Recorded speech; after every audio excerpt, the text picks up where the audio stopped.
Hi guys! So ayun, akala ko may background music pa tong TikTok ko. Pero bago ako tuluyang magpahinga guys, hihingi ako ng tulong sa inyo.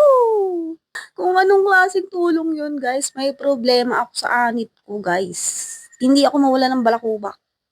Hindi ko na alam kung anong produkto ang gagamitin ko guys. Kasi ayokong gumamit ng iba't ibang klase ng produkto para lang malis yung mga balakubak ko. Nakikita nyo ba yan? Ano ba naman yan? It's so flaky.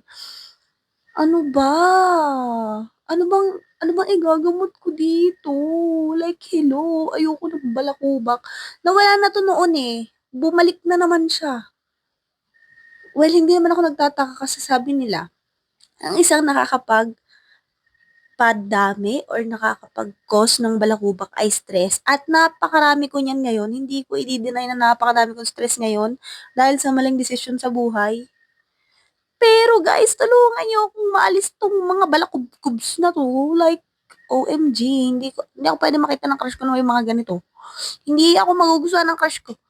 Ay, narinig ako ni mama. Ha ha ha. Landi. So, ayun guys, baka naman may pwede kayong i-recommend dyan na home remedy or products na abot kaya at budget friendly lang.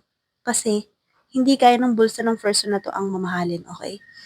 Or kung meron kayo dyan na home remedy like bawang ay kukus ko sa anit, effective ba yung mga ganon?